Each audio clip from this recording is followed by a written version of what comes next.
नमस्कार फ्रेंड्स, कैसे हैं आप सब। आशा करती हूँ सभी बहुत अच्छे होंगे। मैं पूजा वेलकम करती हूँ आपका आपके अपने यूट्यूब चैनल अंकित वास्तु ज्ञान में। फ्रेंड्स, तुलसी विवाह देवउठान एकदशी को भी करवाया जाता है और कुछ लोग उसके अगले दिन द्वादशी तिथि को भी तुलसी विवाह करवाते हैं। तुलसी विवाह की पूजा में व्रत कथा को पढ़ने का विशेष महत्व होता है। तुलसी विवाह 23 नवंबर और 24 नवंबर दोनों दिन करवाया जाएगा। तो चलिए फ्रेंड्स, जानते हैं तुलसी विवाह की संपूर्ण कथा को, क्योंकि यदि तुलसी विवाह के दिन कथा को ना सुना जाए तो तुलसी विवाह अधूरा माना जाता है, उसका पुण्य फल प्राप्त नहीं होता है। और आप भी यदि पुण्य के भागी बनने चाहते हैं तो इस कथा को अंत तक ज़रूर सुने। साथ ही वीडियो पसंद आए तो वीडियो को लाइक ज़रूर करें। दैत्यराज कालनेमी की कन्या वृंदा का विवाह जालंधर से हुआ। जालंधर एक महाराक्षस था। अपनी सत्ता के मद से उसने माता लक्ष्मी को पाने की कामना से युद्ध किया, परंतु समुद्र से ही उत्पन्न होने के कारण माता लक्ष्मी ने उसे अपने भाई के रूप में स्वीकार किया। वहां से पराजित होकर वह देवी पार्वती की पाने की लालसा में कैलाश पर्वत पर गया। भगवान देवादिदेव शिव का ही रूप धरकर माता पार्वती के समीप पहुंचा, परंतु मां ने अपने योग बल से उसे तुरंत पहचान लिया था तथा वहां से अंतर्ध्यान हो गई।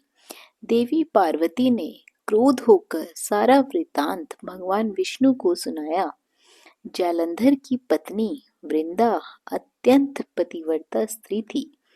उसी के पतिव्रता धर्म की शक्ति से जालंधर न तो मारा जाता था, न ही पराजित होता था।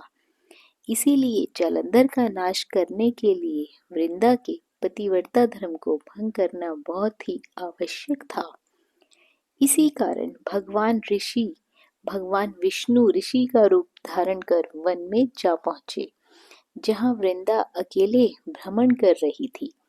भगवान के साथ दो मायावी राक्षस भी थे, जिन्हें देखकर वृंदा भयभीत हो गई।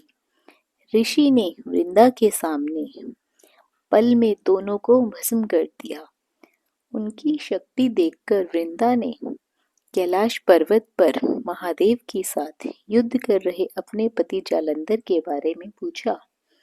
ऋषि ने अपनी माया जाल से दोनों वानर प्रकट किए। एक वानर के हाथ में जालंधर का सिर था तथा दूसरे के हाथ में धड़ था। अपने पति की यह दशा देख वृंदा मूर्छित होकर गिर पड़ी। होश में आने पर उन्होंने ऋषि रूपी भगवान से विनती की कि वह उसके पति को जीवित करे। भगवान ने अपनी माया से पुनः जालंधर का सिर धड़ से जोड़ दिया और स्वयं भी वह उसी शरीर में प्रवेश कर गए।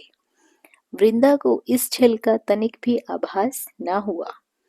जालंधर बने भगवान के साथ वृंदा पतिव्रता का व्यवहार करने लगी, जिससे उसका अस्तित्व भंग हो गया। ऐसा होते ही वृंदा का पति जालंधर युद्ध में हार गया। इस सारी लीला का जब वृंदा को पता चला तो उसने क्रोध होकर भगवान विष्णु को हृदयहीन शिला होने का श्राप दे दिया। अपने भक्त के श्राप को भगवान विष्णु ने स्वीकार किया और शालिग्राम पत्थर बन गए। सृष्टि के पालनकर्ता के पत्थर बन जाने से ब्रह्मांड में असंतुलन की स्थिति हो गई। यह देखकर सभी देवी देवता ने वृंदा से प्रार्थना की कि वह भगवान विष्णु को अपने श्राप से मुक्त कर दे।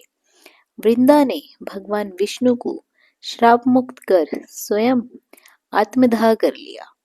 वह वहां वृंदा भस्म हुई। वहां तुलसी का पौधा उग गया। भगवान विष्णु ने वृंदा से कहा, हे वृंदा, तुम अपने सतीत्व के कारण मुझे लक्ष्मी से भी अधिक प्रिय हो गई हो। अब तुम तुलसी के रूप में सदा मेरे साथ रहोगी। जो मनुष्य भी मेरे शालिग्राम रूप के साथ तुलसी का विवाह करेगा, उसे इस लोक और परलोक में विपुल यश प्राप्त होगा। ऐसी मान्यता है कि जिस घर में तुलसी होती है, वहां यम के दूत भी असमय नहीं जा सकते। मृत्यु के समय जिसके प्राण मंजरी रहित तुलसी और गंगा जल मुख में रखकर निगल जाते हैं, वह पापों से मुक्त होकर बैकुंठ धाम को प्राप्त होता है। जो मनुष्य तुलसी व आंवलों की छाया में अपने पितरों का श्राद्ध करता है, उसके पितृ मोक्ष को प्राप्त हो जाते हैं। तो फ्रेंड्स, ये थी तुलसी विवाह के दिन की कथा। इस कथा को सुनने से यश की प्राप्ति होती है, साथ ही बैकुंठ धाम की भी प्राप्ति होती है। वीडियो पसंद आई हो तो वीडियो को लाइक और शेयर ज़रूर करें। बने रहिए आपके अपने YouTube चैनल अंकित वास्तु ज्ञान में। धन्यवाद।